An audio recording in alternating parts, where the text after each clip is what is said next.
পৃথিবীর নাই কি হুজুর? হ্যাঁ কি আপনি উনি আজকে মাজিদুর ভাই আলহামদুলিল্লাহ, উনি মাজিদুর রহমান প্রধান অতিথি। হ্যাঁ না ভালোই তো চেয়ারা দেখা যাচ্ছে সেই রকম আলহামদুলিল্লাহ, কথা ঠিক কিনা? তাহলে খয়রুল কুরুনি কারনি, আমার যুগ সেরা যুগ। রসুল বলছেন আমরা এখনো এই বাংলাদেশে সেরা যুগ সৃষ্টি করতে পারিনি। কারণ কি? রসুলের সময় যখন কোরআন নাযিল হলো, রসুল নিজে বলছেন আনা উম্মি, আমি পড়তে পারি না। জিবরাইল বললেন ইকরা বিসমি রাব্বিকাল্লাযী খলাক, পড়ুন সৃষ্টিকর্তা রবের নামে। রসুল বললেন আনা উম্মি, আমি পড়তে পারি না। ১৬ লক্ষ সাহাবী বিজয় হদের ভাষণে রসুলের সামনে দাঁড়িয়েছিলেন। একটা সাহাবীর 1% ডিগ্রি ছিল না, 5% ছিল না, 8% ছিল না। তারা আল্লামা নয়, ফিলোসফি নয়, পিএইচডি নয়, প্রফেসর নয়, অধ্যক্ষ নয়, অধ্যাপক নয়, বিশেষ শাইখুল হাদিসও নয়, আল্লামাও নয়। তাহলে এই সমাজের মানুষগুলো আল্লাহ রসুল কোরআন দিয়ে সোনার যুগে পরিণত করেছেন। কিভাবে? ওই সময়কার অশিক্ষিত লোকেরা কোরআনের আন্ডারে ছিলেন, কথা ঠিক কিনা? কিসের আন্ডারে? আর এখনকার শিক্ষিত লোকের আন্ডার, শিক্ষিত লোকের অভাব না। আর বাংলাদেশে এত শিক্ষিত, এত ডিগ্রি, কারণ কি? তাও শান্তি নাই। কারণ কি? ওই সময় ছিল কোরআনের আন্ডারে অশিক্ষিত লোক, আর এখন আছে শিক্ষিত লোকের আন্ডারে কোরআন। শিক্ষিত লোকের আন্ডারে কোরআন, এই জন্য কোরআনে এই সমাজে শান্তি নাই। তো এখন আমরা চাচ্ছি এই কোরআনের আন্ডারে দেশটা চলুক। কি কথা বল না? আমরা তো সবাইকে দেখেছি 2 বার 3 বার 4 বার 16 বার পর্যন্ত দেখেছি মন্ত্রিত্ব, কিন্তু শান্তি হয় নাই। অতএব আর দেখার সুযোগ নাই। এখন একবার দেখবো ইসলামকে, কোরআনকে। কোরআন যদি কায়েম হয়, সূর্য যেরকম গরিব দুঃখী পীর মাশায়েখ অমুসলিম কাফের ইহুদি নাসারা সবাইকে যেরকম সূর্যের কিরণ সমান্তরালে দেয়, আল্লাহর আইন কায়েম হলে সবাই সুখে থাকবে, শান্তিতে থাকবে। তাহলে এই আইনটা কি আমাদের চাওয়া কি অপরাধ? এই অপরাধের জন্য ফাঁসি, এই অপরাধের জন্য জেল, এই অপরাধের জন্য খুন, এই অপরাধের জন্য গুম, কথা ঠিক কিনা? আমরা আবার খুন গুম কি ডেকে আনতে চাই? এইবার কি আনতে চাই? হ্যাঁ যেরকম কি? কোরআন। নামাজ রোজা টুপি হজ জায়গা দেখে বক্তৃতা অনেক হয়ে গেছে। এই চেয়ারম্যানগুলো এখন খালি তালাক আর ফতুয়া, বাপ মায়ের বিচার, বেটার বিচার ছাড়া কোনো কাম নেই। কতক্ষণ দেখায় বোর্ডত গেলি চেয়ারম্যান সাহেব আজ আমার বেটা আমার এমন মার দেশে বিচার করে দেন। আর একজনে করছে যে আমার বিটির তালাক দেশে 3 মাসের খরচ দেয়নি, কি করবেন করেন। তাহলে এইগুলি হচ্ছে বাংলাদেশে, কিন্তু আসল কাজ হচ্ছে কোরআনের আইন। কোরআনের আইন যদি থাকতো, দুনিয়ার কোন মানুষ এখানে জুলুম কারোর উপর করতে পারত না। তাহলে কোরআনের আইন কেন করবেন কায়েম? আল্লাহ তাআলা রসুল সানি খুতবাতে একটা হাদিস, আশরাফ আলী থানভী উনি এক করে দিয়েছেন লক্ষ লক্ষ হাদিস রসুলের, তার ভিতরে একটা চয়েস করে একটা হাদিস খুতবাতে, সানি খুতবাতে দিয়েছেন। সেই খুতবাতে কথাটা এখানে ছেলে, আপনাদের এই গ্রামের ছেলে, সেও পড়েছে, ছোট্ট বাচ্চা। দেখেন এই কথাটা আপনার এই ওয়াজের সাথে মেলে কিনা। আমার ভাইরা, রসুলের পবিত্র জবানের হাদিসটা প্রতিদিন জুমার দিনে 52 দিন বৎসরে প্রত্যেকটা ইমাম লক্ষ কোটি কোটি মানুষের সামনে তেলাওয়াত করে, কিন্তু অর্থ মানুষকে বুঝায় না, নিজেও পড়ে না। তেলাওয়াত করা লাগে বিধায় তেলাওয়াত করে, সেও বোঝে না, মুক্তাদিও কেউ বুঝতে দেয় না। কত জটিল, কত গুরুত্বপূর্ণ হাদিস। এই হাদিসটা যদি মসজিদে মানুষকে বোঝানো হতো, কোনো বক্তার মাহফিলে বক্তৃতা করা লাগতো না, রাজনীতির বক্তৃতা করা লাগতো না, কোরআন কায়েমের বক্তৃতা করা লাগতো না। কারণ মসজিদে ইমামের সামনে খুতবাতে যে কথা থাকে, এই কথা জাতিকে বুঝানোর দায়িত্ব হলো ইমামের। ইমাম কাজগুলি ছেড়ে দেওয়ার কারণে আমাদের রাজনৈতিক নেতারা এই কথা বলতে হচ্ছে, যার কারণে দুনিয়ার কোন মুসল্লি ওই ইমামের উপর রাগ করে না, যত রাগ জামাতে ইসলামের উপর ধারে। হ্যাঁ কি তুই জামাতই ক্যাসাল করলো। জামাত যদি খালি উঠে যায় তাহলে ওর কি বীজটা খালি কতক্ষণ না। ভাইরা আমার, আল্লাহ রসুল বলছেন ওয়া সুলতানু জিল্লুল্লাহ, আল্লাহু আকবার। এই কথা মসজিদে শোনেন কি শোনেন না? ওয়া সুলতানু জিল্লুল্লাহি ফিল আরদি মান আহানা সুলতানাল্লাহি ফিল আরদি আহানাহুল্লাহ। আমার রাসূল বলেছেন ন্যায়পরায়ণ শাসক আল্লাহর ছায়া সদৃশ্য, যে বা যাহারা ন্যায়পরায়ণ শাসক কায়েম করবে, আল্লাহ রাসূল বলেছেন তারা যেন পৃথিবীতে ছায়ার ভেতরে দাঁড়ালে শান্তি পায়, তার চেয়ে বড় শান্তি পাবে ওই রাস্তায় ধরে বলুন মারহাবা। যে বা যাহারা এই সুলতান, এই রাজত্ব কায়েমের, আল্লাহর দেওয়া ইনসাফ ভিত্তিক সমাজ কায়েমের বিরোধিতা করবে, সে যেন স্বয়ং আল্লাহর বিরোধিতা করলো। আমাদের দেশে কোরআন বিজয়ের পক্ষে অল্প লোক, বেশি লোক বিরুদ্ধে। যে ওই লোক ইমাম যদি বুঝাতে হয় ভাই কোরআনের রাষ্ট্র কায়েম না করলে তুমি যে এই পথে চলো তাহলে তুমি আল্লাহর বিরোধিতা করলে, অতএব তোমার কোনো আবাদত কোনো আল্লাহ কবুল, আল্লাহর বিরোধিতা করলে আবাদত কে কবুল করি ভাই? কোন তো 4 লাখ টাকার কুরবানি দিয়া মানুষকে দেখো যে খবরদার ইসলাম কায়েম করা হবে না, ওর কুরবানি খালি দেওয়ায় সার, আল্লাহ কবুল করবে না। আমি হজ করবো 4 বার 20 বার উমরা করবো, কিন্তু আল্লাহ মানুষকে দেখো যে খবরদার ইসলাম যেন বিজয় হবার না পারে, আমাকে ভোট দাও, আমি যা করা লাগে করবো।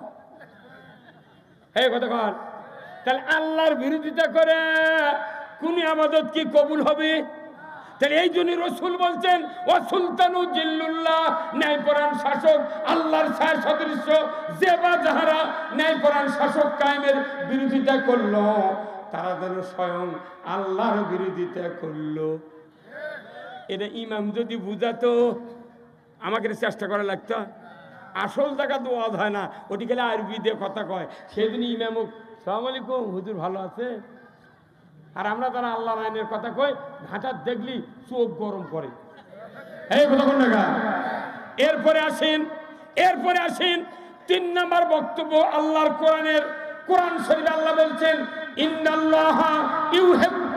ইন্নাল্লাহা ইয়ামুরু বিল আদলি ওয়াল ইহসান ওয়া ইতাই যিল কুরবা ওয়া ইয়ানহা আনিল ফাহশাই ওয়াল মুনকারি ওয়াল বাগই ইয়াযুকুম লাআল্লাকুম তাযাক্কারুন। নিশ্চয় আমি আল্লাহ আদেশ দিচ্ছি, হুকুম দিচ্ছি, তোমরা ন্যায় বিচার করো, ইনসাফ ভিত্তিক সমাজ কায়েম করো, আত্মীয় স্বজনের হক আদায় করো, হারাম নাফরমানি গরহিত ফাইসা কাজর থেকে দূরে থাকো। এইগুলো হলো সবচেয়ে উত্তম দিকে। এই কথা কন। আত্মীয় স্বজনের সাথে সৎ ব্যবহার না করে আপনি বড় ভাই বোন পাবি সম্পত্তি 3 বিঘা, আপনি 5 কাঠা দিয়ে করছেন, বুবু এই লাওতে লাও, না নিলে তুমি কি করবে করো, তাহলে তোমাকে দাগে দাগে দেবো। কি বেকায়দা! যখনই বোন কাছে ভাই বাপ মারা গেছে তাহলে তুমি আমার 2 বিঘা পাবো, তুমি 10 কাঠা দাও। সেই দিন থেকে বড় ভাই আর বোনের বাড়ি যায় না, বোনকে দাওয়াত দেয় না। যতগুলা ভাই আছে আমি দেখেছি আমার এই প্র্যাকটিক্যাল জীবনে, বাপের বড় বেটা বোনক বেশি ফাঁকি দেয়, আর ছোট ভাইগুলা বোনের পক্ষে। কতক্ষণ দেখে? তাহলে আপনি আত্মীয় স্বজনের হক আদায় করো, পিতামাতার হক আদায় করো। এইগুলি খুদবাদ বক্তৃতা হচ্ছে, ওই বক্তৃতা বাংলা দিয়ে না বোঝানোর কারণে আমাকে মার খাওয়া লাগিচ্ছে। সাইদি সাহেবের কি অপরাধ ছিল? উনি তো কোরআন বিজয়ের জন্য 60 বছর বক্তৃতা দিলেন, সেই মানুষটা মিথ্যা মামলা দিয়ে 13 বছর জেলত বন্দি করে শেষে ইঞ্জেকশন করে মেরে ফেলে দিল। ভারতত গেল মন্ত্রীরা, ওটি থেকে মুদি খোয়া দিল, তোরা বাঁচবার চাচ্ছে সন্তুরকে তো ক্ষমতা বেশি দিন থাকতে পারবো না, সাইদিক আউট কর। এই কথা সাইদি সাহেব যদি আজ বাঁচে থাকতেন, 2টা জনসভা বাংলাদেশের ওই মুড়ে থাকতো, এই মুড়ে থাকতো, বাংলাদেশ ভোট ছাড়াই বিপ্লব হয়ে যেত। এই বিশ্বে এমন কোন নেতা নাই যে ওই নেতা এলে এত জনগণ হাজির হবে। এক সাইদি ছাড়া পৃথিবীর জমিনে কোন নেতা নাই, হাজার লক্ষ লক্ষ লোক এত জনপ্রিয়তা। সেই মানুষটা গুলি ইঞ্জেকশন করে মারল। আর আমরা করছি 80। কথা বল, অত সহজ নয়। এই কোরআনের বক্তব্যগুলা মসজিদের ইমাম যদি দিত, আমাদের কোনো কাজ করা লাগতো কি ভাই? কিন্তু ইমামগুলো বললি করছে না, বা এটা রাজনীতির বক্তৃতা বলবো না, তো তোক দিয়ে কি হবি? কত ইমাম আছে আমাদের দেশত, মৌলবি আছে, তারা কয় আমরা কোনো দল টল করি না, আমরা নির্দলীয়। তাহলে যে লোক বলবে আমি দল করি না কোনো দল, বলুন তো কোরআনে, এই কোরআন কার কিতাব? এই কথা কার? এই কোরআনের দল আছে কয়টা?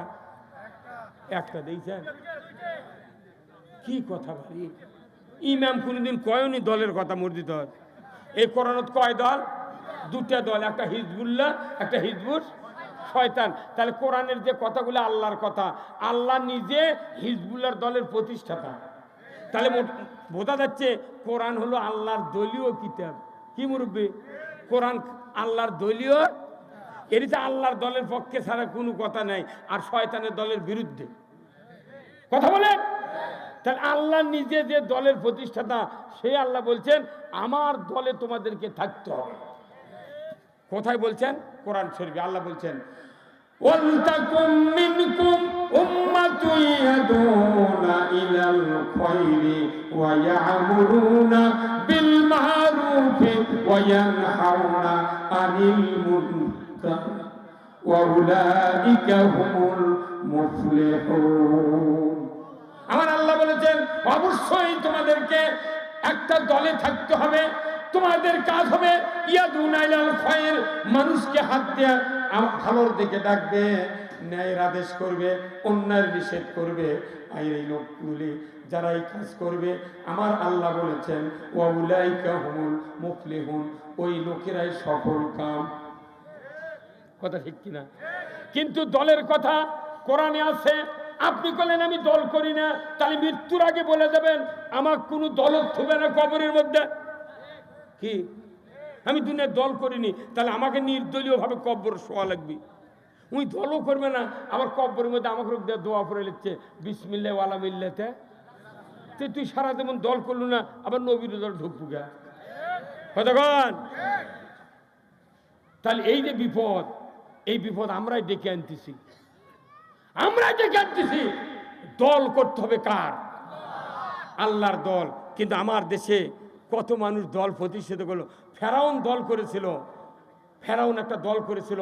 ওই ফেরাউন যে আইন তৈরি করেছিল, ওর দলের লোকের কোনো ক্ষতি হয়নি, ক্ষতি হচ্ছে মুসার দলের লোকের। নমরুদ দল করেছে, দল ওর দলের লোকের ক্ষতি হয়নি, ক্ষতি হচ্ছে ইব্রাহিম আলাইহিস সালামের দলের লোকের। আবু জেহেল দল করেছে, মুহাম্মদ সাল্লাল্লাহু আলাইহি ওয়াসাল্লামের দলের লোকের ক্ষতি হচ্ছে, ওর দলের ক্ষতি হয়নি।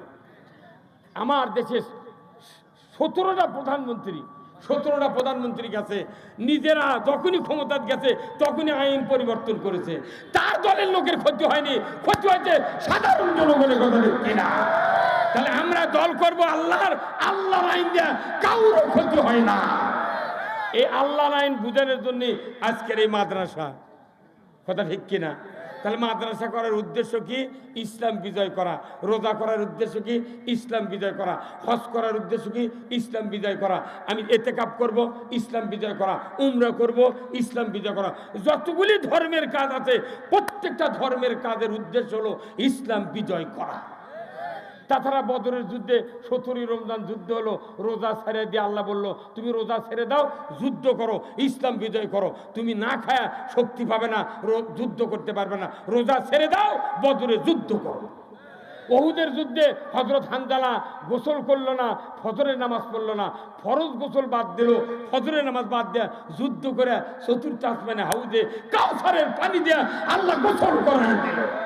তাহলে বোঝা যায় যে এটা হলো সবচেয়ে জরুরি কাজ, ইসলাম বিজয় করা। এই কাজটা যদি বিজয় থাকে, দুনিয়ার কোনো অশান্তি পৃথিবীতে থাকবে না। আর এটাই বোঝার জন্য এই মাদ্রাসা।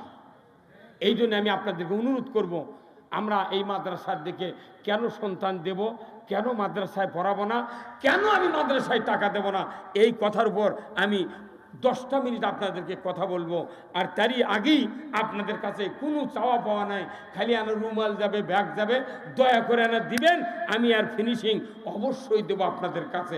মা বোনেরা যারা আছেন আপনারা একটু টাকা উঠাবেন, আর এই ভলেন্টিয়ার যারা আছেন একটু করে প্যান্ডেলে ঢোকেন। আপনাদের কাছে অনুরোধ, 10টা মিনিট এই মাদ্রাসার জন্য আপনারা অর্থ দিবেন। আল্লাহর ইজ্জতের বছর এই মাদ্রাসার থেকে যদি ইসলাম বিজয় হয়, আপনার খবরটা জান্নাতের বাগান হয়ে যাবে। যেরকম আল্লাহু আকবার। খুব তাড়াতাড়ি ভাই, আল্লাহ রাসূল বলেছেন, ইজা মাতাল ইনসানু ইনকাতানহু আমালু ইল্লা মিন সালাসাতিন ইল্লা মিন সাদাকাতিন জারিয়াতিন আও ইলমুহু ইয়ানতুবিহিন নাস আও ওয়ালাদুন সালিয়াদুলাহু। আমার রাসূল বলেছেন, মানুষ মরে যাবে, সমস্ত আমল বন্ধ হয়ে যাবে, মাত্র 3টা আমল জারি থাকবে। 1 নম্বর সদকায়ে জারিয়া, মসজিদ, মাদ্রাসা, স্কুল, কলেজ, কালভার্ট, ব্রিজ, বৃক্ষরোপণ যদি কেউ করে দাও, কিয়ামত পর্যন্ত সওয়াব পাবে। 2 নাম্বার এলেম, যা শুনলেন, পড়লেন, জানলেন, এই কথাগুলি মানুষকে বলে বেড়াবেন। এরপরে আমার রাসূল বলেছেন, আও আলাদুন সালিয়াদুলাহু, নেক সন্তান তৈরি করলে কিয়ামত পর্যন্ত আপনার কবরে সওয়াব লেখা হয়। জোরে কন্যা মারহাবা। এই যে 2 জন ছাত্রকে পাগড়ি দেওয়া হলো, রাসূল বলেছেন, এই 2 হাফেজ যদি হালালকে হালাল জানে, হারামকে হারাম জানে, আজীবন কোরআনের উপর কায়েম থাকলো। রাসূল বলেছেন, এই 2 হাফেজের বাবা মার মাথায় নূরের তাজ পরিয়ে দিবেন কিয়ামতের ময়দানে। যেরকম আল্লাহু আকবার। শুধু তাই নয়, এই 2 হাফেজকে আল্লাহ তাআলা ক্ষমতা দিয়ে দিবেন, যারা 10 জন ব্যক্তি জাহান্নামের কাবিল হয়ে গেছে, এদেরকে সুপারিশ করে আল্লাহর জান্নাতে তুমি দিয়ে দাও। আল্লাহর ইজ্জতের কসম, 5 গ্রুপে 10 জন লোক আল্লাহর জান্নাতে দেওয়ার ক্ষমতা দেবে এই হাফেজগুলিকে। রাসূল বলেছেন, প্রথম গ্রুপ হবে পিতামাতা, দ্বিতীয় গ্রুপ হবে দাদা দাদি, তৃতীয় গ্রুপ হবে নানা নানি, চতুর্থ গ্রুপ হবে শ্বশুর শাশুড়ি, পঞ্চম গ্রুপ হবে মাদ্রাসার কমিটির মধ্যে একজন, আর শিক্ষকদের মধ্যে একজন। এই 10 জন লোক আল্লাহর বান্দা হাফেজে কোরআন সুপারিশ করে আল্লাহর জান্নাতে দিবে। তাহলে সেই মাদ্রাসা এটা, কিন্তু আমরা মনে করেছি ছোট মাদ্রাসা, এটা আর কি হবি না। এই মাদ্রাসা হলো চূড়ান্ত মাদ্রাসা, দ্বীনি প্রতিষ্ঠান, কোরআনের এলেমের মাদ্রাসা। আল্লাহু আকবার। এখানে যতগুলো লোক আছে, আজকে মারা যাব, মনে করেন আমি আজকে মারা যাব, কালকে আমার জানাজা হবে। জানাজা কার কার ছেলে করতে পারবে একটু হাত তুলে দেখান তো। এখনই মারা যাব, কালকে সকাল 9টায় জানাজা হবে, কয়জন মানুষের এই ছেলে জানাজা করবে হাত তোলেন তো। ইমাম আছে আপনার ছেলে? বাহ, মারহাবা। তাহলে দেখেন, এতগুলো মানুষ বোধহয় 11 জন হাত তুলিছে, 11 জন। আজ এক্ষুনি তুললে একজন 12 জন। তাহলে আপনি বলেন, কেন হাফেজ বানাবেন না, কেন আলেম বানাবেন না? এর গুরুত্ব যে আমরা বুঝতাম 1500 বছর হলে এই বক্তব্য আলেমরা দিচ্ছে, কিন্তু আমাদের ফ্যামিলির এখন আলেম হলো না, হাফেজ হলো না, মুফতি হলো না, কোরআন প্রেমিক হলো না। এটার জন্য অবস্থা কি হবে? রাসূল বলেছেন, ইজা মাতাল ইনসানু ইনকাতানহু আমালু। এই হাদিসটা যখন আল্লাহ রাসূল বলছেন, সাহাবারা জিজ্ঞাসা করলেন, হুজুর আর কি দরকার, আর কিছু আছে নাকি? রাসূল বললেন, আমার সাহাবীরা তোমরা শুনে রেখে দাও, তোমাদের যখন মরণের সময় আসবে, আমার উম্মতেরা যখন মরণ বিছানায় শুয়ে যাবে, ওই সময় শয়তান ডান দিকে বসবে বাবার সুরতে, বাম দিকে বসবে মায়ের সুরতে। এই শয়তান 2 জন বলবে, বাবা বলবে, বাবার সুরতের শয়তান বলবে, বেটারে আমি 50 বছর মাথার ঘাম পায়ে ফেলে তোমাকে লালন পালন করেছি, নিজে না খাইয়া তোমাকে খাওয়াইছি, নতুন জামা কাপড় ঈদের দিনে না পরায়া, আমি না পরিয়া তোমাকে পরাইছি, চিকিৎসা দেওয়ার সময় ভাত ছেড়েছি, গোসল ছেড়েছি, আমি তোমার চিকিৎসার ব্যবস্থা করেছি। বেটারে আমি মরণের সময় ইহুদি ধর্ম গ্রহণ করে মারা গেছি, তুমি ইহুদি হইয়া মরো। বলুন তো, পিতার কথা শোনা যাবে? যাবে? মা বলবে, বেটারে 10 মাস 10 দিন উদরে ধারণ করেছিলাম, আমি তোমাকে রক্তাক্ত অবস্থায় ভূমিষ্ঠ করেছিলাম, আমি তোমাকে 2.5 বছর দুগ্ধ পান করিয়েছি, আমি তোমাকে শীত থেকে বাঁচার জন্য কলিজার পরে করে সারা রাত রেখেছি, আমি 5 বছর মেথরের কাজ করেছি রে বেটা। ও বেটা, আমি মরণের সময় নাসারা ধর্ম গ্রহণ করে মারা গেছি, তুমি নাসারা হইয়া মরো, তোমার ভালো হবে। বলুন তো, 2 শয়তানের কথা শোনা যাবে? যাবে? তাহলে আপনাকে ওই সময় বাঁচাবে কে? কে বাঁচাবে? আমার রসুল বলেছেন, যদি তোমাদের একটা হাফেজ ছেলে থাকে, কোরআন প্রেমিক থাকে, আলিম বেটা থাকে, ওই সময় যদি ওযু করে সূরা ইয়াসিন তেলাওয়াত করে, ইয়াসিন ওয়াল কুরআনিল হাকিম ইন্নাকা লা মিনাল মুরসালিন আলা সিরাতিম মুস্তাকিম, তেলাওয়াত শুরু হয়ে গেল, আপনার কি উপকার হবে ওই সময়? রসুল বলেছেন, আপনার মুখের জবান বন্ধ হতে পারে মরণের সময়, কিন্তু কানের শ্রবণ শক্তি বন্ধ হবে না, কলিজার অনুধাবন শক্তি বন্ধ হবে না।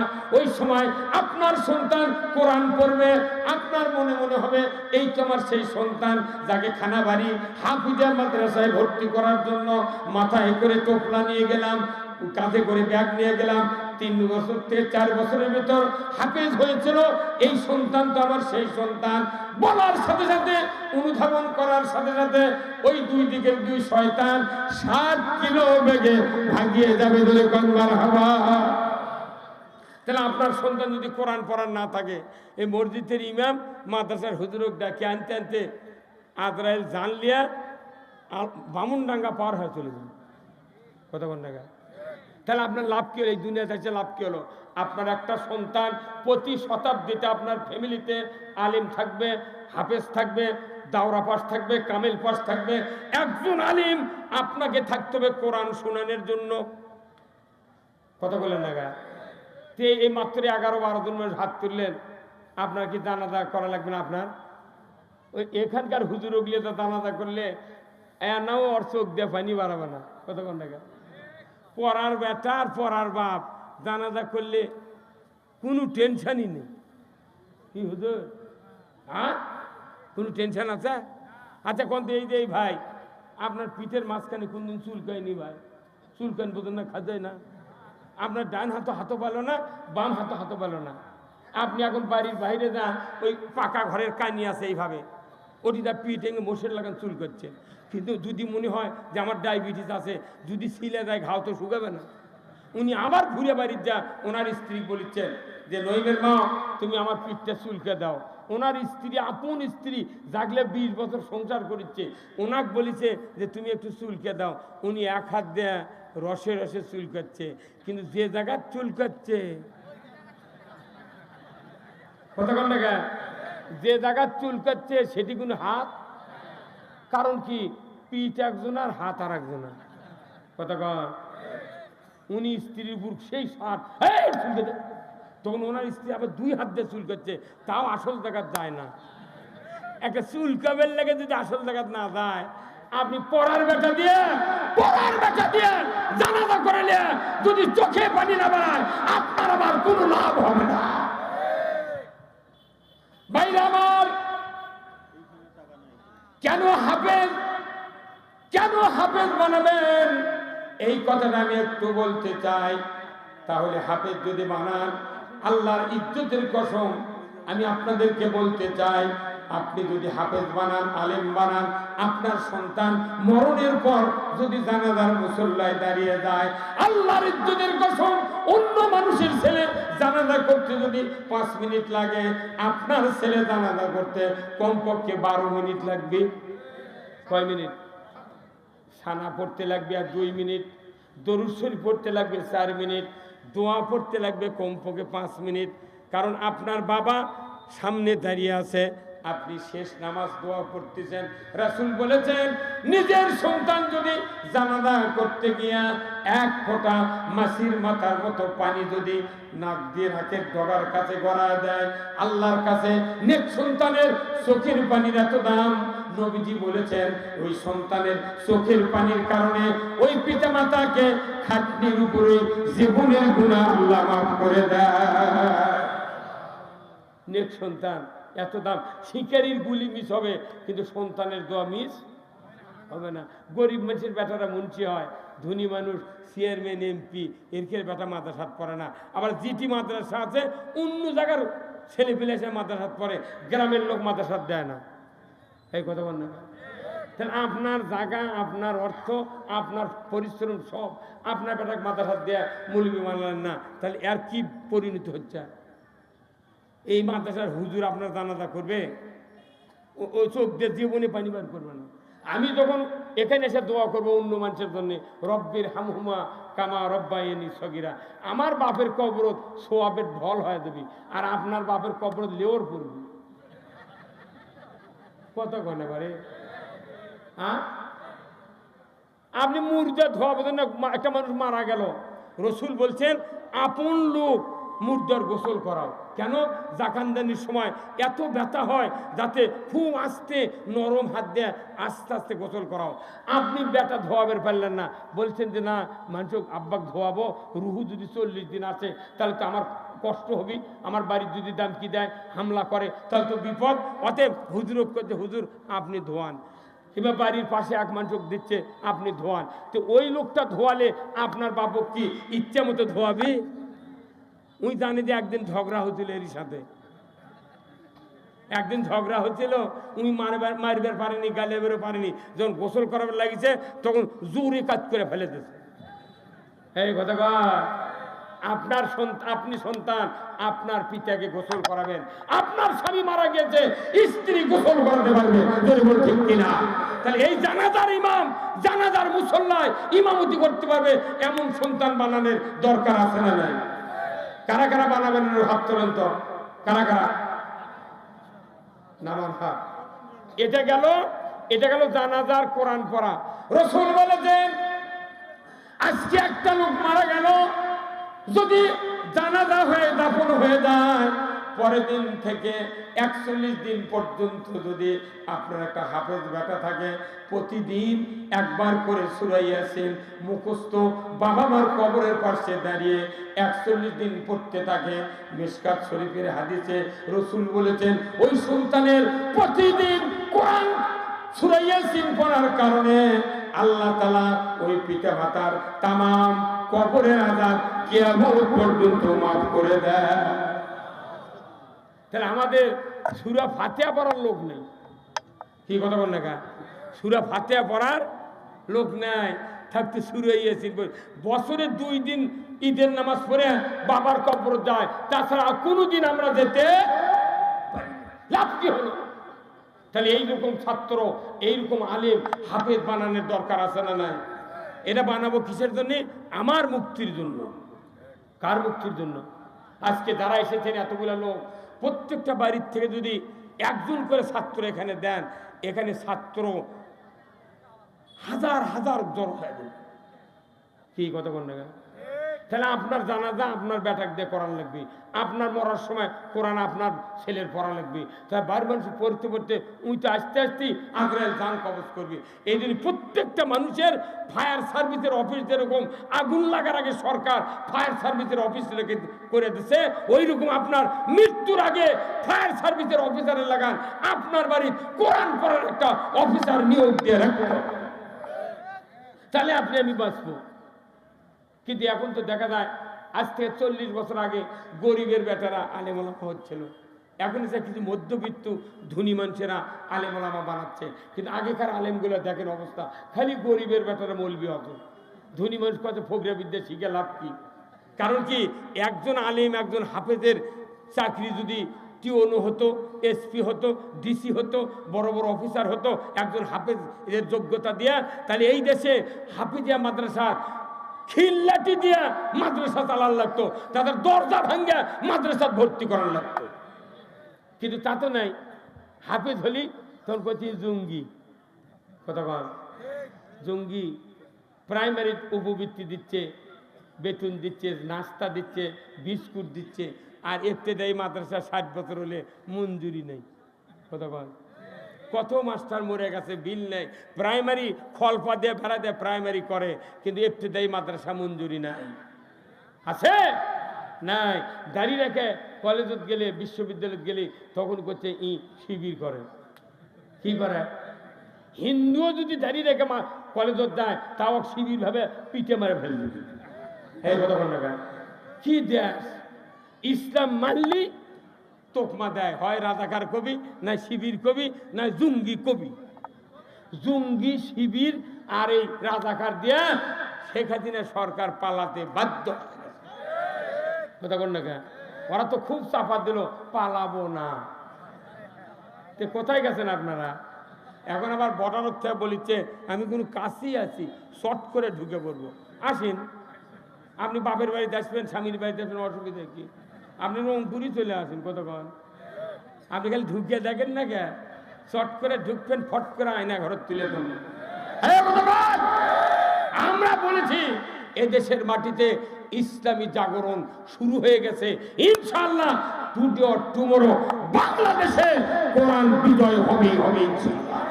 আগামীর বাংলাদেশ কোরআনের বাংলাদেশ, আগামীর বাংলাদেশ আলেম ওলামার বাংলাদেশ, আগামীর বাংলাদেশ ইসলামের বাংলাদেশ। আগামীর বাংলাদেশ ইসলামের হোক। আপনারা কি চান? যদি চান, কোরআন বুঝতে হবে।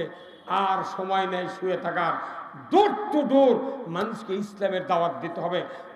সমস্ত মাদ্রাসাগুলি এই দেশে যদি ইসলাম কায়েম হয়, এই হাফিজা মাদ্রাসার ছাত্রদেরকে আর ভিক্ষা করা হবে না, এদেরকে আর মাদ্রাসায় পড়তে হবে না।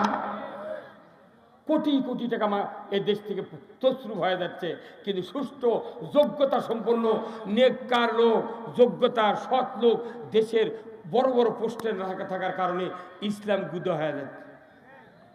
আর আমরাও করছি না, দেশ ভালি চলিচ্ছে, কিচ্ছু চলিচ্ছে না। এই দেশটা চলবে তখনই যখন কোরআন কায়েম হবে। কথা ঠিক কিনা? আল্লাহ কোরআনে বলছেন আনাকিমুদ্দিন ওয়ালা তাতাবাররাকু ফীহি, ও দুনিয়ার মুসলমান তোমরা আল্লাহর আইন কায়েম করো, এ ব্যাপারে মতপার্থক্য করিও না। আল্লাহর আইন কায়েম করেছিলেন রসুল, 10 বছর শাসন করেছেন। রসুলের আপদের পর আবু বকর সিদ্দিক আমিরুল মুমিনিন হলেন, তারপরে হযরত উমর ফারুক আমিরুল মুমিনিন হলেন। 10টি বছর কোরআন দিয়ে পৃথিবী চালালেন আমিরুল মুমিনিন। যখন প্রত্যেকটা পৃথিবীর রাজত্ব চালানোর যোগ্যতা হয়ে গেল, উনি রাতের অন্ধকারে মরুভূমির প্রান্ত দিয়ে হেঁটে হেঁটে যান, কোথায় রাজ্যের কোন প্রজার কি দুঃখ কষ্ট দেখার জন্য। একদিনের ঘটনা, বিরাট মরুভূমির ভেতর দিয়ে উনি চলে যাচ্ছেন, মানুষের দুঃখ কষ্ট যাতনা কে কোন অবস্থায় আছে দেখার জন্য। মরুভূমির দূর থেকে চোখে নজর পড়ল, উমর ফারুক দেখতে পেলেন একটা জঙ্গলের ঝুপড়ির ভেতরে টিম টিম করে আলো জ্বলে। উমর ফারুক দৌড়ে চলে গেলেন, ঝুপড়ির নিকটবর্তী দাঁড়ালেন। ভেতর থেকে একজন মহিলার আর্তনাদের আওয়াজ তার কানে ভেসে আসলো। কিছুক্ষণ পর একজন যুবক, বেদুইন যুবকের আর্তনাদ উমর ফারুকের কানে ভেসে আসলো। উমর ফারুক বললেন, রে ঝুপড়ির মালিক, তোমাদের ঘরের ভেতর থেকে এত আর্তনাদ, এত দুঃখ কষ্ট কেন আসে? কি হয়েছে তোমাদের ঘরের ভেতর? দুঃখ কষ্ট একটু বলো না। আমিরুল মুমিনিন যখন বললেন, ভেতর থেকে একজন বেদুইন পুরুষ যুবক মানুষ বলে উঠল, পথিক আপনার কাজে আপনি চলে যান, আমরা কষ্টে আছি না, সুখে আছি, দুঃখে আছি, দেখার মতো আর কেউ নাই। আমিরুল মুমিনিন বললেন, রে বেদুইন, কি দুঃখ আমাকে একটু বলো না, আমি ওই দুঃখের ভাগী হতে চাই, ইচ্ছা করলে তোমাদের দুঃখের কিছু উপকার আমি করতে পারবো। বেদুইন বলল, পথিক যখন শুনতে চান আমার কথাটা আপনি শুনুন। এখানে আমার একজন নববধূ স্ত্রী 10 মাসের গর্ভবতী ছিলেন, হঠাৎ করে প্রসব বেদনা উঠেছে। এই প্রসব বেদনার যন্ত্রণায় আমার স্ত্রী আর্তনাদ করে কাঁদে, আমি তার উপকার করতে পারি না, এখানে কোনো মহিলা নাই সে তার উপকার করবে। ও পথিক, আমার স্ত্রী কাঁদে যন্ত্রণায়, আমিও কাঁদি তার যন্ত্রণায়। ও গো পথিক, এটাই হলো আমাদের ঝুপড়ির ভেতরের খবর। উমর ফারুক শুনলেন, শোনা মাত্রই মুহূর্তকাল দেরি করলেন না, দৌড়ে চলে গেলেন নিজের বাড়িতে। দরজা দিয়ে ঢুকি আমিরুল মুমিনিন বললেন, ও আব্দুর রহমানের মা, তুমি তাড়াতাড়ি করে ওঠো, তোলো, ওঠো ওঠো, তাড়াতাড়ি ওঠো। উনি যখন জোরে জোরে ডাক দিলেন, স্ত্রী বললেন, প্রাণের স্বামী, গভীর রাত্রিতে এত তাড়াহুড়া কেন? কি ঘটেছে, কি হয়েছে? ওমর ফারুক বললেন, ও গো প্রাণের স্ত্রী, তুমি তাড়াতাড়ি করে ওঠো, বেহেশত যদি কিনতে চাও আমার সাথে তাড়াতাড়ি করে রাস্তা ধরো, তাড়াতাড়ি করে তুমি ওঠো। স্ত্রী বললেন, প্রাণের স্বামী, আপনি তো জান্নাত ক্রয়ের জন্য রাস্তায় রাস্তায় ঘুরে বেড়াচ্ছেন, আপনি কেন জান্নাত কিনতে পারলেন না? উমর ফারুক বললেন, প্রাণের স্ত্রী, যে জান্নাত আজকে আল্লাহ তাআলা বিক্রয় করে দিবেন, ওই জান্নাত তো পুরুষের জন্য নয়, ওটা নারীদের জন্য। জোরে বলুন সুবহানাল্লাহ। এটা নারী পাবে, আমার ভাগ্যে জান্নাত নাই। তুমি এই জান্নাতটা কিনবে নাকি? তাড়াতাড়ি করে ওঠো। রসুলের এই সাহাবীর কথা শুনে স্ত্রী বললেন, বুঝতে পারলাম না, আমাকে কেমন করে আল্লাহ জান্নাত বিক্রয় দেবে? আমিরুল মুমিনিন বললেন, প্রাণের স্ত্রী, গভীর রাত্রিতে মরুভূমি প্রান্তরে আমি দেখলাম একটা ঝুপড়ির ভেতরে একজন ইহুদি যুবকের স্ত্রীর প্রসব বেদনা উঠেছে, এত যন্ত্রণায় আর্তনাদ করছে। আমি জিজ্ঞাসা করলাম, রে বেদুইন, তোমার স্ত্রীর কি যন্ত্রণা? সে বলল, প্রসব বেদনা উঠেছে, কোনো নারী নেই তাকে হেল্প করার জন্য। আমি তাই, সেও কাঁদে, আমিও কাঁদি। তুমি যদি ওই রাতের অন্ধকারে গিয়া ওই মহিলার প্রসবের কাজটা যদি তুমি তাড়াতাড়ি করে দিতে পারো, তোমাকে রব্বুল আলামিন বেহেশত বিক্রয় করে দিবে। আমিরুল মুমিনিন তার স্ত্রীকে বললেন, প্রাণের স্ত্রী, ওঠো, শুকনা পুরাতন নতুন কিছু কাপড় নাও। আমি বাইতুল মাল থেকে গম জবের আটা নেই, খুরমা খেজুর নেই, জয়তুনের তেল নেই, আদা রসুন পেঁয়াজ, বাইতুল মাল থেকে কিছু খাদ্য খোরাক নিয়ে আমরা দুইজনে চলে যাব সেই ঝুপড়ির কাছে। আমিরুল মুমিনিন পিঠে বস্তাটা উঠায় নিলেন, স্ত্রী কিনে গভীর রাত্রিতে ওই জঙ্গলের ভেতরের দিকে যাচ্ছেন। মরুভূমির প্রান্তর দেয়া মাঝ পথে যাওয়ার পর স্বামী বলছেন, ও গো প্রাণের স্ত্রী, তুমি যে খলিফার স্ত্রী আর আমি যে আমিরুল মুমিনিন উমর ফারুক খলিফা, খবরদার খবরদার, আমাদের পরিচয় তুমি দিবা না। ভেতরে ঢুকবা, হাতের স্পর্শে সন্তান ডেলিভারি করবা, বাইরে চলে আসবে, খবরদার আমাদের পরিচয় তুমি দিবা না। সাবধান বাণী দিয়ে দিলেন। আমিরুল মুমিনিন আস্তে আস্তে ঝুপড়ির নিকটবর্তী হলেন। উনি বললেন, রে বেদুইন, তুমি ভেতর থেকে বেরিয়ে যাও, আমি তোমার স্ত্রীর কাজের জন্য একটা মহিলা এনেছি। বেদুইন বাহিরে চলে গেল, ওনার স্ত্রী ভেতরে ঢুকলেন। শিক্ষিত হাতের স্পর্শে তাড়াতাড়ি করে ইহুদির স্ত্রীর গর্ভ থেকে সুন্দর একটা ফুটফুটে চাঁদের মতো সন্তান, পুত্র সন্তান জন্ম দিল। এত সুন্দর চেহারা, আমিরুল মুমিনিনের স্ত্রী, অর্ধেকটা পৃথিবীর বাচ্চা, এই সন্তান দেখা মাত্রই ভুলতে পারলেন না। এত সুন্দর সুশ্রী একজন বেদুইনের ছেলে আল্লাহ দান করেছেন। সুন্দর চেহারা দেখা মাত্রই ওই স্বামীর ওই সাবধান বাণী ভুলে গেলেন।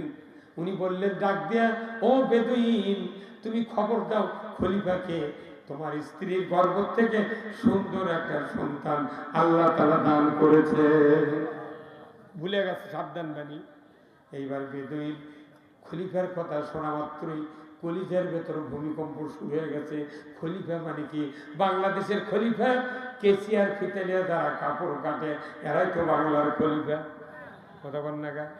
আর আরবের খলিফা কে?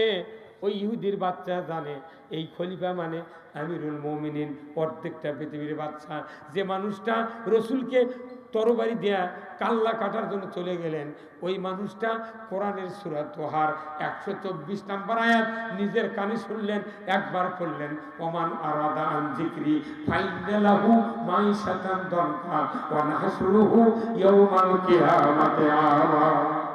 আমার আল্লাহ বলছেন, ও দুনিয়ার মানুষ, তোমরা যারা কোরআন শোনো, আল্লাহর নামের জিকির শোনো, নসিহত শোনো, শোনার পর যদি আমার পথে না চলে অন্য পথে চলতে থাকো, বিপরীতমুখী হয়ে চলো, আমি আল্লাহ তোমাদের জন্য জীবিকাকে সংকীর্ণ করে দেব। সংকীর্ণ করে দিয়েই ক্ষান্ত হব না, কিয়ামতের দিন তোমাদেরকে অন্ধ করে উঠাবো। এই কথা যখন উমর ফারুক বাহির থেকে শুনলেন, উনি ভেতরে গিয়া তরবারির উল্টা পিঠ দিয়া এত জোরে বেদম মারা শুরু করলেন। বোন ফাতেমা উমরকে জড়িয়ে ধরে বললেন, রে ভাই উমর, আমার স্বামীকে তুমি কিভাবে আহত করলে? দেখলে মাথা পিঠে ফিনকি দিয়ে রক্ত বেরিয়ে যাচ্ছে, তুমি আমাকে মেরে মেরে শহীদ করে দাও, তুমি আমার স্বামীকে মারতে পারবে না।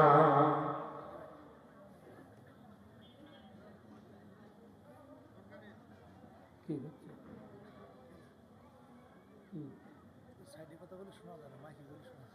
ভাইরা আমার, আমিরুল মুমিনিন এই কথা শোনার পর মারা শুরু করলেন।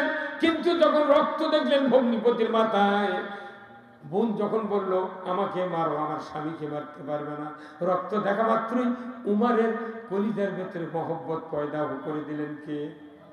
আল্লাহ এমন মহব্বত দিলেন, উমার সাথে সাথে বলল, বোনে কি পড়ছিলে তোমরা, আমার হাতে দিয়ে দাও। বোন বলল, ভাইজান তুমি যে অপবিত্র নাজাসা মুশরিক, তোমাকে এই পবিত্র খণ্ডটি দেওয়া যাবে না, তুমি গোসল করো, পবিত্র হও, তোমার হাতে খণ্ডটি দেওয়া হবে, এর আগে নয়। একবার উমার বাহির থেকে শুনলেন, তারপরে হাতে নিলেন, উনি বললেন, ওমান আরাদান যিকরি ফাইন্না লাহু মাইশাতান দানকা ওয়া নাহশুরুহু ইয়াউমাল কিয়ামাতি আমা।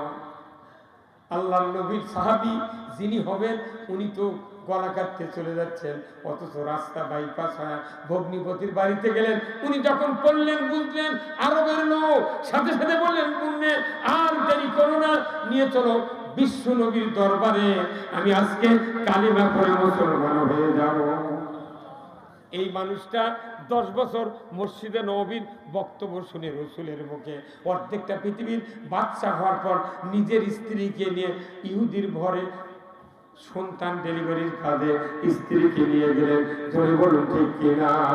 সেই ফুলেরই রৌশানীতে আরশ কুরসি রৌশান, সেই ফুলেরই রং লেগে আর ত্রিভুবন জালা, সাহারাতে ফুটল রে ফুল রঙিন গোলে লা লা, সাহারাতে ফুটল রে ফুল। জোরে কন্যা মারহাবা। সেই ফুল হলো কোরআনের ফুল। জোরে বলুন ঠিক কিনা? আমার ভাইরা, উমর ফারুক ইমান এনে অর্ধেকটা পৃথিবীর বাদশাহী চালালেন। উনি যখন বললেন, ও আমার স্ত্রী, খবরদার খবরদার, আমার পরিচয় দেবা না, তোমারও পরিচয় দেবা না। উনি আবেগ ভরে সন্তানের চেহারা দেখে বললেন, রে ইহুদির বাচ্চা, রে বেদুইন, তুমি খবর দাও খলিফাকে। কিন্তু খলিফা আমিরুল মুমিনিন খেজুর গাছের নিচে রাতের অন্ধকারে দাঁড়িয়ে আছেন, স্ত্রী ভেতরে আছে। যখন বলল খলিফাকে সংবাদ দাও, পুত্র সন্তান জন্ম নিয়েছে তোমার স্ত্রীর গর্ভ থেকে। ইহুদি ওই বেদুইন আর ঘরে ফিরে গেল না, উনি চলে গেলেন, খলিফা মানে উমর ফারুক, উনি চলে গেলেন খেজুর গাছের নিচে, মুখের কাছে মুখ লাগায় দেয়, দেখলেন বাস্তবে কি হলো, উমর ফারুক। উনি পায়ের উপর গড়িয়ে বলে বলতে লাগলো, ও আমিরুল মুমিনিন, আমি ভুল করেছি, গভীর রাত্রিতে আপনাকে খবর দেয়া এই নিকৃষ্ট কাজে কেন আপনি আপনার স্ত্রীকে এনেছেন? কেন আপনি অর্ধেকটা পৃথিবীর বাদশা, আমার স্ত্রীর এই কষ্টের লাঘবের জন্য আপনাকে আমি খবর দেওয়ার কারণে কষ্ট হয়েছে আপনার, আপনি আমাকে মাফ করুন, আমি বেয়াদবি করেছি। আমিরুল মুমিনিন 2 হাত দিয়ে বেদুইনকে বুকের সাথে জড়িয়ে ধরে বললেন, এ বেদুইন, এটা আমার নবীর শিক্ষা, ইসলামের শিক্ষা, কোন জাতি বলে হিংসা নাই, নিন্দা নাই, কোন রকমের গুসিবিং নাই। ও বেদুইন, আমি তোমার কাছে মাপ চাই। তোমার স্ত্রীর কষ্ট শুরু হওয়ার আগে আমি উমর যে তোমাকে সাহায্য করতে আসতে পারি না, এই জন্য কিয়ামতের ময়দানে আমাকে আসামির কাজ করায় দাঁড়াতে হবে, তুমি আমাকে দয়া করে মাফ করে দাও। উল্টা মাপ চাচ্ছে কে? সরকার। উল্টো মাপ চাচ্ছে সরকার।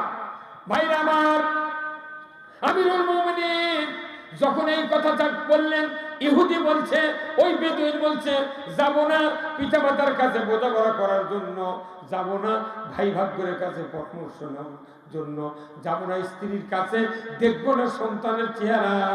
ও আমিরুল মুমিনিন, বুঝতে পেরেছি ইসলাম কারে বলে, মানবতা কারে বলে, আমি বুঝতে পেরেছি রসুলের আদর্শ কারে বলে। আজকে আমি আর যাব না কোথাও, আপনি হাতটা বেরিয়ে দেন, আপনার হাতে হাত দেন, কালিমা পড়ে মুসলমান হয়ে যাব। ইহুদি মুসলমান হয়ে গেলেন। অর্ধেকটা পৃথিবীর বাচ্চা স্ত্রী নিয়ে রাতের অন্ধকারে মরুভূমিত গেছেন সন্তান ডেলিভারির কাজে। এখনকার মেম্বাররা যাবি?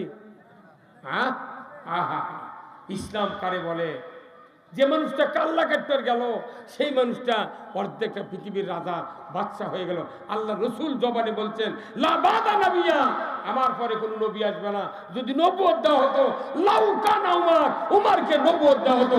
আল্লাহু আকবার। কি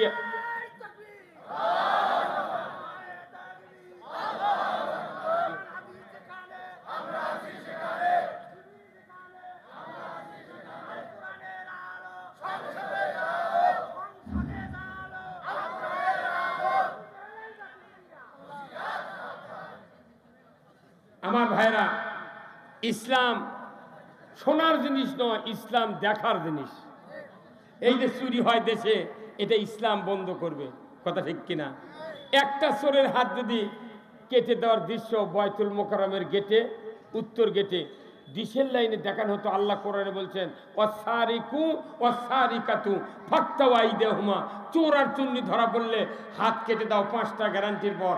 খাদ্য, বস্ত্র, চিকিৎসা, শিক্ষা, বাসস্থান, 5টা গ্যারান্টির পর একটা চোরের হাত বয়তুল মোকাররমের উত্তর গেটে কেটে দেওয়ার দৃশ্য বিটিভি, এনটিভি, এসএটিভি, 21, 24, 71, 75, 76, যুগান্তর, 96 চ্যানেলে যদি দেখানো হতো, গরু চুরি, হুন্ডা চুরি তো দূরের কথা, মসজিদে জুতাই চুরি হতো না। তাহলে এই জুতা চুরি বন্ধ করতে, হুন্ডা চুরি বন্ধ করতে কোনো বক্তৃতা লাগবে না, খালি একটা আইন কায়েম করা লাগবে। কি কথা? তাহলে যে হাত বক্তৃতা শুনে ভালো হয়নি, এই হাত কাটিয়ে ভালো করা লাগবে। কার কথা? আপনার খাদ্য, বস্ত্র, চিকিৎসা, শিক্ষা, এই 5টা গ্যারান্টি সরকার দেবে। কে বলেছেন? এই 5টা গ্যারান্টির পর কোনো পাগল কি চুরি করবে? কোনো পাগল যদি চুরি করার হাত তো কেটে ফেল দিবি। অতএব এই হাত কাটার আইন কায়েম করলে পৃথিবীর হিন্দু, মুসলমান, বৌদ্ধ, খ্রিস্টান, কে আওয়ামী লীগ, কে বিএনপি, কে জাতীয় পার্টি, কে জামাত, কে তবলিগ, কে চরমনাই, কে হেফাজত, কারো কোনো ক্ষতি হবে না। তে আইনটা কি চালু করা ভালো না মসজিদ খালি বক্তৃতা করছে চুরি করবেন না, ইমামরা বক্তৃতা করছে চুরি করবেন না, কিন্তু মসজিদে তো কোনো চোর বসে থাকে। ওরা তখন মনে মনে কয়, সুযোগ পালে হুজুরের বাড়িও ছাড়ব না। আমার দেশে জানা হয় কি হয় না? জানা করবেন না, এই বক্তৃতাতে জানা বন্ধ হবে না। বন্ধ হবে কি? জানা করলে সঙ্গে সারের আইন কায়েম করা লাগবে। পুরুষের কোমর, মহিলার সিনা পর্যন্ত মাটির ভেতর গেড়ে দিয়া আধা পিকেট পঞ্চবারের পাথর দিয়া হাড্ডি গুড্ডি মাটির সাথে মিশে দেওয়ার দৃশ্য ডিশের লাইনে দেখানো হতো। চেয়ারম্যান, ভাইস চেয়ারম্যান, শিক্ষক, ম্যাডাম, ছাত্র ছাত্রী, যুবক যুবতী, নেতা নেত্রী, জানা করে তো দূরের কথা, 3 মাসে মোবাইলে মিস কলও খুঁজে পাওয়া যেত না। কি এটা তো আইন? এটা কার আইন? আমরা জানা করব না, করবেন না, এই বক্তৃতা দিয়ে লাভ আছে? আইন কায়েম করতে হবে। দেশে যদি ডাকাত চালু হতো 1 টাকা সুদ চলতো না। আজকে বাংলাদেশে এমন কোনো গ্রাম নাই 15.5 লোক সুদের সাথে জড়িত নেই। কতক্ষণ শাক ভাত খাবো না, গোস্ত খা, স্বামীর কথা শুনবো না, ভাঙ্গা করে থাকবো না, ঝড় বাদল মানবো না, কিস্তি দেওয়া বন্ধ করবো না, যায় থাকিতে সাহেবের ডিউটি কোনদিন অমান্য করবো না। বাড়ি বাড়ি কিস্তি ঢুকিছে, তাও মাথার টুপি খোলেনি। কতক্ষণে গায় ইমামরা দোয়া করে, আমরা দোয়া করি, আল্লাহ তুই মাফ করে দে। পাশে যে 14 আনা লোক মসজিদে থাকে, প্রায় 12 আনা লোকই সুদের সাথে জড়িত। হ্যাঁ হুজুর কথা বল না। এখন এই লোকগুলা পাশে থাকে করছে আমিন। জমি যখন রেজিস্ট্রি করেন দেখবেন ওদের ডিমি পাওয়া যায় না ভাই, ওরই ভেতর উপরে কোনো একটা কোর্ট ফি মারে, সরকারি ফি। এই কোর্ট ফি যদি জাল হয়, সাব রেজিস্ট্রার কি ওই দলিল পার করবে? কতক্ষণে গা কি দলিল পার করবে? কি কারণে পার করছে না? ও কোর্ট ফি জাল। আমরা যেগুলো মানে আমিন করছি পাশে থেকে সুদের অর্থনীতি মানে, ওই আমিন তো আসল আমিন নয়, এটা কি আমিন? জাল। আমার দেশে কোনটা দোয়া হচ্ছে না, এতই দোয়া হচ্ছে। এটা আমার হাতে মোবাইল দেখেছেন, আমি যদি জহুরুল ভাইয়ের কাছে ফোন দিই, আমার মোবাইল যদি বলে আপনার অ্যাকাউন্টে যথেষ্ট পরিমাণ ব্যালেন্স নাই, দয়া করে রিচার্জ করুন, আমি ওনাকে আর কল দেবো না, বরঞ্চ আমি বলবো যে ভাইয়ের তাহলে রিকোয়েস্ট কল দিই। রিকোয়েস্ট কল যখন দিলাম, উনি রিসিভ করবেন, রিকোয়েস্ট কল দিলে কোনো রিং বাজে না, উনি রিসিভ করে ধরছেন, তখন মোবাইলটা বলিচ্ছে যে রাজি থাকলে একটা ফোন, না থাকলে দুইটা ফোন। উনি যদি আমার নাম্বার পরিচিত না মনে করেন, তাহলে মোবাইল জোরে ফেলে দিয়ে বলবি ফকির হয়ে গেছে। কথা কর না গা? আমার কেমন যেন বিশ্বাস, বাংলাদেশে যত মোনাজাত হচ্ছে দোয়া কবুল হোক, আমার আপত্তি নাই, কিন্তু আমার একটা বিশ্বাস দোয়া বোধহয় এই 4 হাত উপরেই যাচ্ছে না। কথা কর না গা? আপনি ফজরের নামাজ জামাতত পড়লেন, সকালবেলা ওটা বাপ মায়ের কবরত গেছেন, যা বলছে রব্বানা আতিনা ফিদ দুনিয়া হাসানা ওয়া ফিল আখিরাতি হাসানা ওয়া কিনা আযাবান্নার রব্বিরহামহুমা কামা রব্বায়ানি সগীরা। বলুন তো, মোনাজাত যখন করছেন ওই সময় যদি প্রত্যেক হাত তোলা মানুষের কাছে একজন ফেরেশতা কানের কাছে যদি বলতেন, এ আল্লাহর বান্দা, তুমি যে ইমান নিয়ে দোয়া করিচ্ছ তোমার ইমানের যথেষ্ট পরিমাণ শক্তি নাই, তুমি দয়া করে ইমান রিসার্চ করো। আমাদের প্রত্যেকটা হুজুরের বাড়ি 50-60 জন করে লোক ফজরের নামাজের সময় লাইন হয়ে দাঁড়িয়ে থাকতো। কেবারে এত লোককে তখন বলবে হুজুর এক্ষুনি বাপের কবরত গেছিলাম, মোনাজাত করবে লাগছে, ফেরেশতা বলে গেল আমার বলে ইমানের জোন নাই, তেন ইমান রিসার্চ করে দেন। মোবাইলের টাকা ফুরালে টাকা দিয়ে রিসার্চ করা লাগে, আর কোরআন দিয়া মানুষের ইমান রিসার্চ করা লাগে।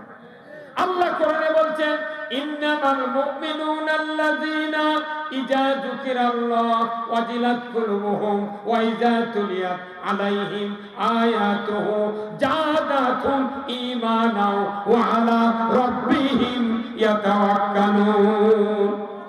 কোরআন শুনলে ঈমান বাড়ে, কার কথা? আর গান শুনলে কি হয়?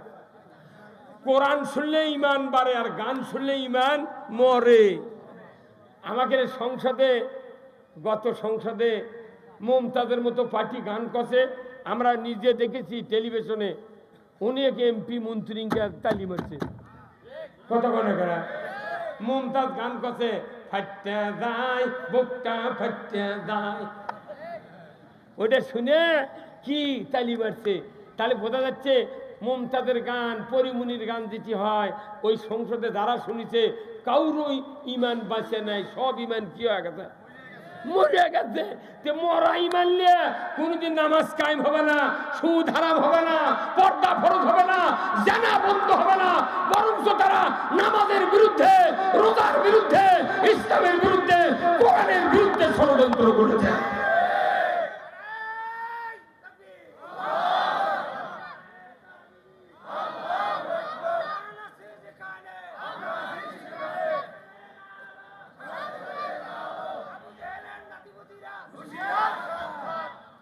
ভাইরা আমার, আপনাদের এখানে কি ধানের আবাদ হয়? ধানের আবাদ হয়? আচ্ছা, ধানের আবাদ যখন করেন, লাগানোর পর থেকে 7 দিনের মধ্যে রিপিট দেওয়া লাগবে, যাতে আগাছা না হয়, ঘাস না হয়, কিংবা যদি দিতে দেরি হয় হয়তো ঘাসের মাথা নেছে, তখন চেঞ্জার, সেফটি কিংবা বিনাশের পাতা দেওয়া লাগবে। কিন্তু আপনি জমি লাগাচ্ছেন ঠিক, কিন্তু ঘাস মারার ওষুধও দিলেন না, নিড়ালেন না, মনে মনে বলতেছেন এত নিড়ে কি লাভ, আমি 15 দিন পর পর 10 কেজি করে ইউরিয়া দেব, যাতে আগে ভাগে ধান বড় হয়, তাড়াতাড়ি পাকে যায়। আচ্ছা, 15 দিন পর পর যদি 3 মাস আপনি সার দেন, কাটার আগে তা কি ধান পাবেন? কি হবে? ধান খুঁজে পাওয়া যাবে? তা আমাদের দেশের যত সরকার আলো, ঘাস নিলেন তো দূরের কথা, ইয়ার ঘাসের বীজ বুনিছে। কথা কর, সুদ চালু করছে, দেনা চালু করছে, লটারি চালু করছে, যত অন্যায় সব চালু করছে। এখন এই ঘাসগুলো বড় হয়ে গেছে, এখন আমাদেরও বছর অন্তর যুক্তিবাদী, বজলুর রশিদ, আলামিন, তারপরে যে শরীয়তপুরি, তারপর যত বড় বড় বক্তা আছে এরকম সবাদ নিয়ে আসে, প্রতি বছর একবার করে ইউরিয়া দিয়ে নেয়। এ কথা কন নাকি আপনারা? ঘাসের মধ্যে ইউরিয়া দিয়ে লাভ আছে? ঘাসের মধ্যে ইউরিয়া দিলে যেরকম কাটার আগে ধান পাওয়া যায় না, এদেশে অন্যায় অবিচার কায়েম করে বক্তৃতা দিয়ে বাংলাদেশ ভালো হয় না।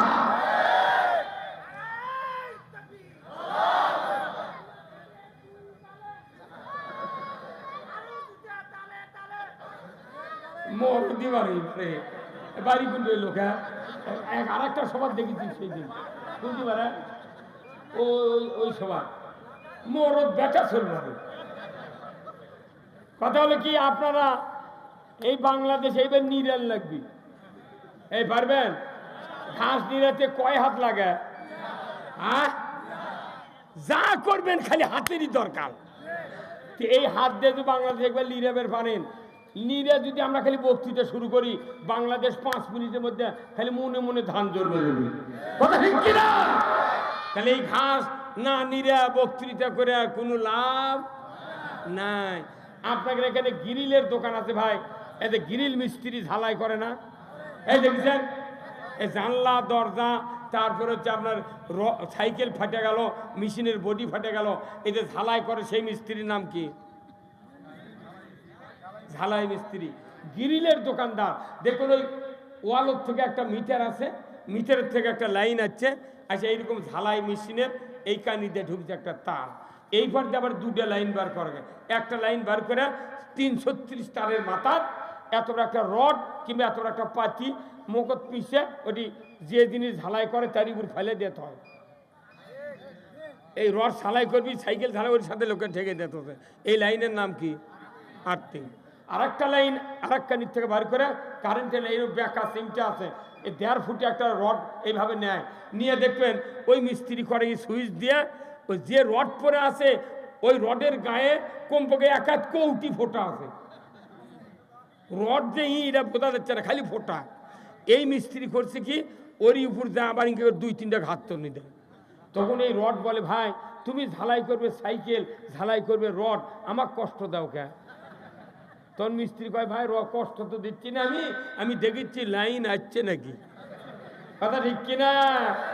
এই 16 বছর এই সরকার, বিগত সরকার আমাকে টেস্ট করছে, ঘুরতে দিয়ে ঘুরতে দিয়ে টেস্ট করছে, 16 বছরই টেস্ট করছে। সেই জন্য কোনো দলের কোনো কথা নাই, খালি জামাত জামাত জামাত জামাত। যখনই ভুতে মারছে আমরা জ্বলে উঠছি, তখন কোথাকে ভাই কষ্ট দিও না, তুই ইমানদার নাকি দেখিচ্ছি। যদি ওই আর্থিকের লাইন যদি খুলে দিয়ে কিয়ামত পর্যন্ত যদি ঝালাই করবার চেষ্টা করে ওই মিস্ত্রি, একটা জানলা একটা ফাটা ফুটা ঝালাই হবে কেন? তাহলে কারেন্টের চেয়ে দামি জিনিস হলো আর্থিক, যেটা ছাড়া ঝালাই হবে না, এটা হলো দামি লাইন। কারেন্ট দিয়েও যদি ঝালাই না হয় তাহলে বুঝতে হবে যে আমার আর্থিকের লাইন দুর্বল, আর্থিকের লাইন নেই। তো আমরা যারা বক্তৃতা করি কোরআন, ওই সাইদির থেকে শুরু করে যত আলেম ওলামা আছে বাংলাদেশে, কোরআনের থেকে বক্তৃতা মানে কি ডাইরেক্ট এটা পাওয়ার হাউসটা কারেন্টের লাইন। আমরা বক্তৃতা করছি সুদ হারাম, কিন্তু সরকার যদি সুদ হারাম না করে তাহলে আমাদের বক্তৃতা ওটি থাকবে। কারেন্ট আছে, আর্থিং নাই, আমাদের বক্তৃতা হলো কারেন্টের লাইন। আর সরকার ওটা অন্যায় বন্ধ করবে রাষ্ট্রশক্তি, রাষ্ট্রশক্তি হলো আর্থিং, আর মৌলানার বক্তৃতা হলো কারেন্ট করে বলছে কিনা আমাকে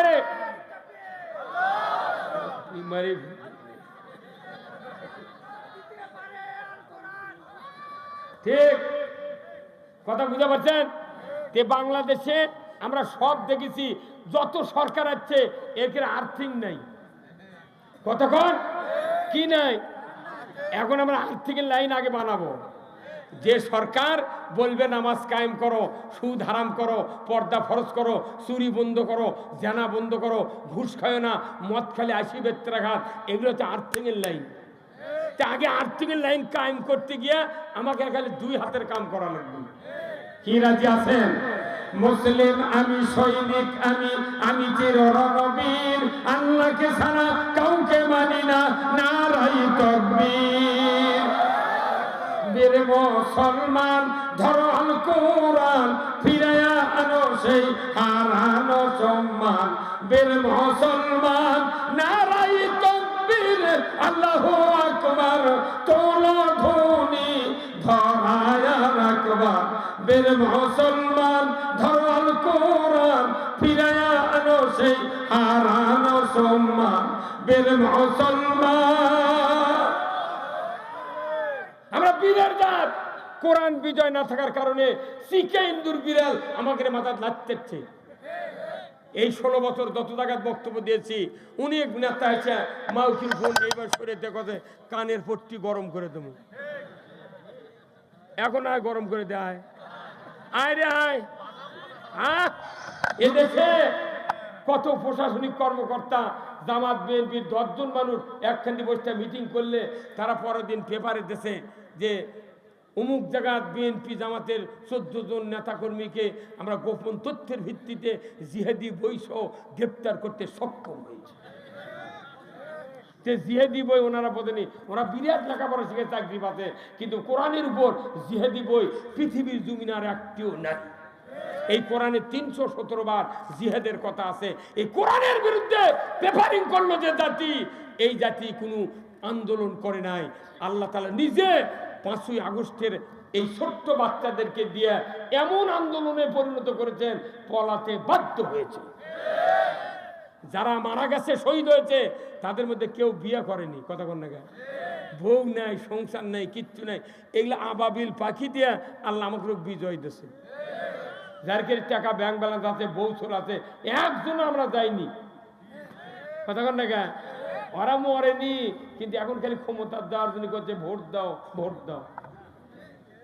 ডক্টর ইউনূসকে আমরা বলেছি, যতক্ষণ পর্যন্ত হাত ভালো না হবে, যে চেয়ারত বসে থেকে যে হাত দিয়ে ভোট চুরি করছে, ওই চেয়ারের আগে বদলান লাগবে। তাদের 10 বছর যদি লাগে, ওই হাত ভালোগুলা নিয়ে যদি বসাও, তাছাড়া ভোট দিলে যে হাত চুরি করছে ওই হাত কোনে এখনো আছে।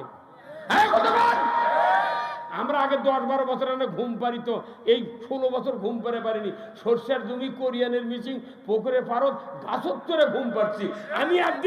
আমি 14টা মামলা, আমাকে একদিন পুলিশ ধরবে যাচ্ছে, উদ্দিস বুদ্দিস না পায়, গরুর গড়ার মধ্যে শুয়ে আসুন। আমি চিন্তা করলো, এরা তো গোটা বাড়ি দেখবি, তাহলে গরুর গড়া শুয়ে থাকবো। গরুর গোলের গড়ার মধ্যে শুয়ে আছি, গরু খালি আমার সঙ্গে। আল্লাহ কি কাম, গরুর জবান যদি থাকলো নি, ওই পুলিশও কয়ে দিল নি, এই যে এটি শুয়ে আছে। গরুর গড়া শুয়েছি, গরু খালি আমার সঙ্গে, কিন্তু আমাকে দেখে মনে করছে কেরে রে মালিক, গড়ার মধ্যে খেয়ার থাকে, মালিক কে? আল্লাহর কাম। হায়, দরজা দেওয়া নেই, কিচ্ছু নেই। পুলিশ একবারে গরুর গড়া তো দেয়নি। তখন আমাকে করছে, আমার এক কেস পার্টনার করছে, হুজুর আপনার এত বুদ্ধি গে, আপনি তো বাড়িতেই আছিলেন, তো কিভাবে কি হলো? আমি কোনো গরুর গড়ার মধ্যে শুয়ে আসুন। এই গত 23-এর পর 24-এর প্রথমের দিকে এই পুলিশকে আবার কথা সরকার যে তোরা দিন যা ধরবো। দিনের বেলা আসামি ধরবার গেছে। আবার এই সরকার করছে কি, এই মানুষ জনগণের মধ্যে থেকে পুলিশিং কমিটি বানাচ্ছে, বানিয়ে ওরকম ডিবি বানিয়ে ছেড়ে দিয়েছে, যে যখনই মিটিং হবে তোরা খালি মোবাইল করে কবু যে এটি মিটিং হচ্ছে, তখনই 7 করে তা ধরে ফেলতে। খালি এই 5 তারিখে যদি সরকার পরিবর্তন না হতো, এই বাংলাদেশের কমপক্ষে 20 লক্ষ লোক আবার জেলখানা ধরত। কথা বল না, সাধারণ মানুষ ভোট দেয়, আহারে কল্লা আলা, মুলা আলা, বাগুন আলা, ইজি বাইক, লসিমুন, করিমুন আলা, হাঁস আলা, গরু আলা, কফি আলা, নিরীহ লোকজন, কৃষকেরা ভোট দেয়। আর